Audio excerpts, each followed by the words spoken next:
Hi, Dr. Brissy. I hope all is well. Here we go. So, doctor-assisted suicide is a contentious subject within the philosophy and ethics field, as it questions whether patients have the right to request a doctor to end their lives.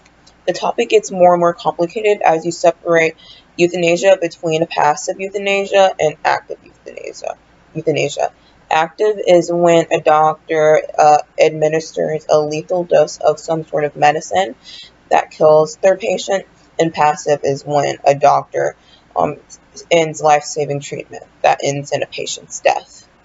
According to the Pew Research Center, 42% of Americans have had a friend or relative to suffer from a terminal illness that has been painful.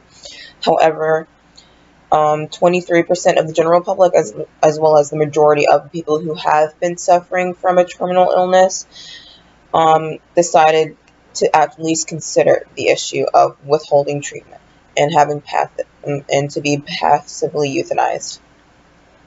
While the percentage does seem high, in 2015, the state of Oregon, out of its over 35,000 people who died, only 132 of those people decided to choose doctor-assisted suicide for their death. In this speech, I will be informing the listener about two philosophers, Dan Dan Callahan and James Rachels, both of whom do not agree with euthanasia, but one has a very untraditional view that active euthanasia is more moral than passive euthanasia. I begin with James Rachels. James Rachels argues that active euthanasia is morally equivalent to passive euthanasia, which is untraditional. He does not say that he does agree with euthanasia, however, he does give 5 points for how he explains why they are more equivalent than one may assume.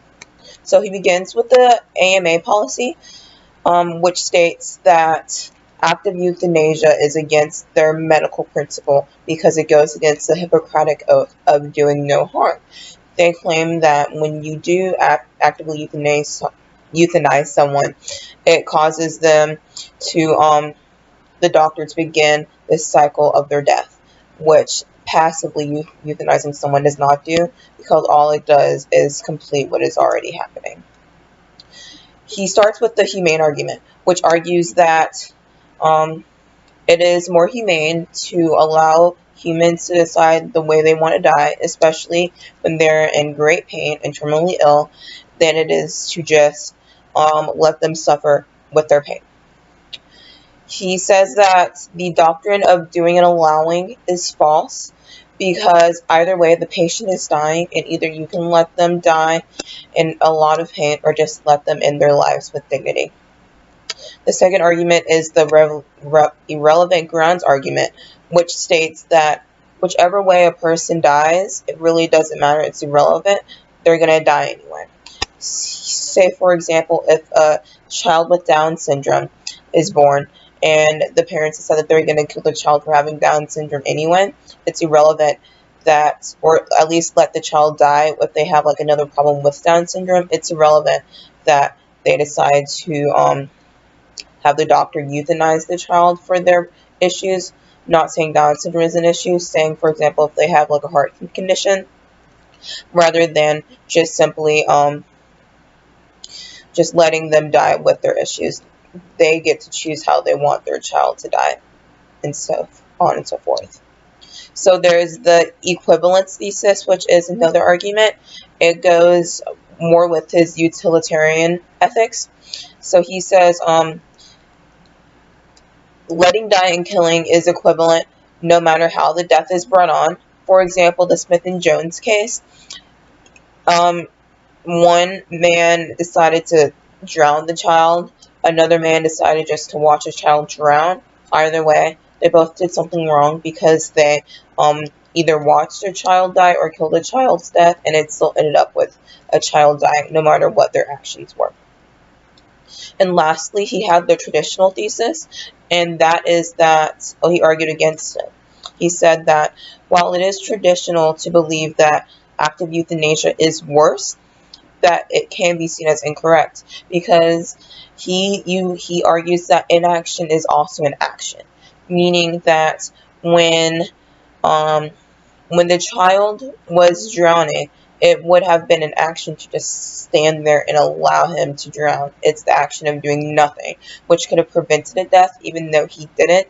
So by doing nothing, he still allowed the death to occur, which means that both actively euthanizing and passively euthanizing are morally wrong, because in the end, it still ends with the same death.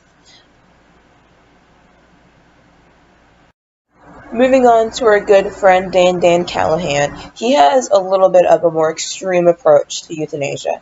He compares it and thinks it's equivalent to suicide. He thinks that suicide is wrong, and therefore euthanasia is wrong. All forms. He believes people know it is wrong because it is stigmatized. When someone commits suicide, the people around them are saddened. People don't like to talk about it.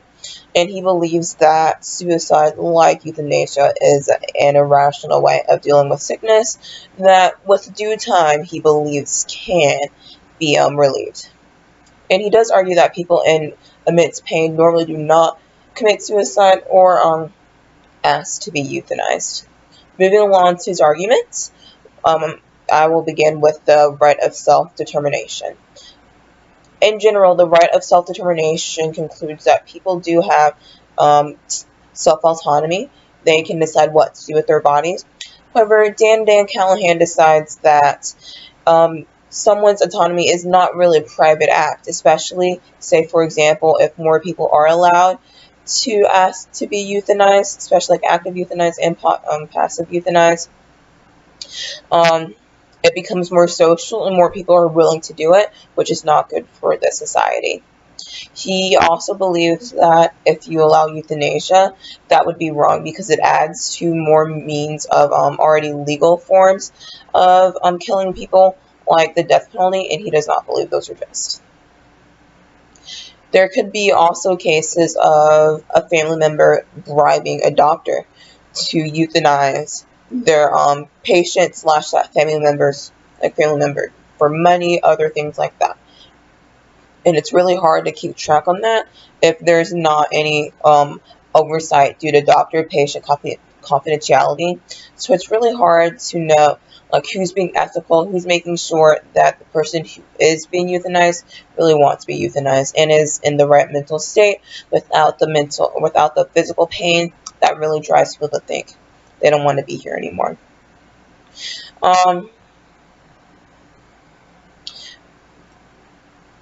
Callahan argues against James Rachel's humane argument, which, as I said before, says that when someone is in immense pain and it is their decision to decide to end their life to not be in that pain, that is a good thing. That's what Rachel argues. However, Callahan argues that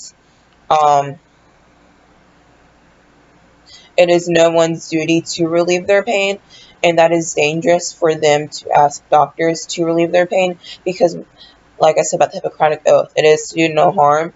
Just because someone wishes to be euthanized, that doesn't transfer over to the doctors, meaning that they need to euthanize someone, because that sets a dangerous precedent. And he also claims that there is care, palliative care, that can fix any of their problems, and with time, pain issues can be resolved. Going back to the transfer problem to rehash on that says that just because you think you have the right to die, just because someone does actually gain the right to die legally, say for example, that does not mean that doctors have the right to euthanize someone. That doesn't mean that doctors have the right to end their life, because that's a dangerous precedent.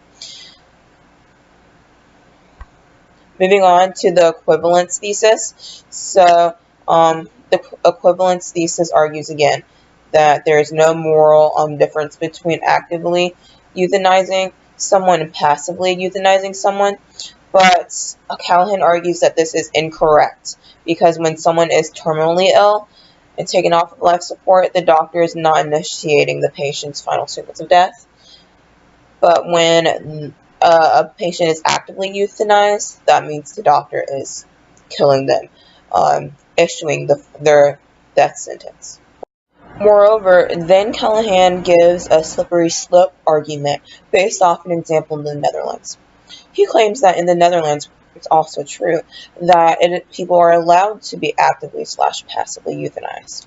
However, he claims that from that, instead of being only voluntarily euthanized, patients or doctors can choose to euthanize patients who are in a coma. That changes the stakes, because when you're in a coma, you can't give permission for doctors to euthanize them. It's a slippery slope, because from it being voluntary, it now becomes involuntary, which makes a lot of precedents being set that say if someone is elderly, they can also be euthanized. Just different things that some people can decide aren't worthy of people being allowed to live for, then they are going to be euthanized. On to the personality argument. It gives an example how in Oregon a small amount of people participated in the assisted suicide study, and even though that most of the candidates weren't in immense pain, it's just that they understood that they will die in the future, so they just decided to die on their own terms instead of waiting until their conditions got too bad, where they really couldn't function and have a way of life that they chose to. Again, like Dan Callahan's initial assumption, he claims that this is suicide and not good for society and a dangerous precedent.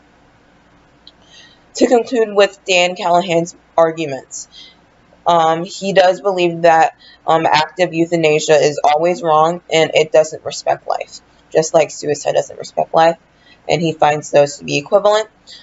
He believes that if euthanasia is active euthanasia at least is authorized, then doctors can be more corrupted and bribed enough where they start euthanizing people, even though it is not voluntary, like the case in the Netherlands. To conclude my speech, both philosophers are, I believe, against euthanasia. However, only one, that's James Rachel, believes that active euthanasia is morally wrong to passive euthanasia, while Dan Dan Callahan believes that active euthanasia is completely and utterly wrong, and I would claim not any more wrong or equally wrong to passive, which he is a little bit lenient with, but still against. Thank you. This infographic gives more information about the country of Netherlands, which so happened to be the first country in the world to legalize euthanasia in 2002 and doctor-assisted suicide. Now, their country is definitely more progressive in the idea than the United States and other countries in the world. Less than 1 in 10 of their doctors said that they would not cooperate in doctor-assisted suicide, while 4 out of the 5 doctors said that they would, which is definitely very different than the United States with its Hippocratic oath and things like that it follows. It does offer euthanasia for kids over the age of 12. That's the starting age if there's parental consent. I am sure that Dan Callahan and James Rachels would be very against this, and it also, like Dan Callahan warned, said that it would have kind of like a slippery slope, where if euthanasia is allowed for people who have terminal illnesses, then people might suggest that doing away with the elderly and having them euthanized would also happen. And that, as it says, like 1 in 5 Dutch citizens believe euthanasia should be allowed for elderly people who are simply just tired of living, rather than terminally ill and things like that. That people do argue, and this infographic gives more information about Oregon, as I discussed before with Dan Callahan. It gives a better perspective about doctor-assisted suicide, which has been in Oregon for more than 17 years. Say 1 in 50 people living in Oregon who have a terminal illness have talked to their doctors about beginning the process. of doctor-assisted suicide. However, only 1 in 500 have actually had doctor-assisted suicide. As I said in my introduction, over the 35,000 people who did die in Oregon in 2015, only 132 of those people had assisted suicide, which means even though a lot of people who know that they are dying and could be in a lot of pain consider it, not a lot of people do go through with it. In fact, the people um, who are dying go into hospice care. Actually, as it says in the infographic, 45% on average of U.S. citizens die in hospice care, which means that they do decide not to die in a way that they decide. They just decide to let die naturally, per se.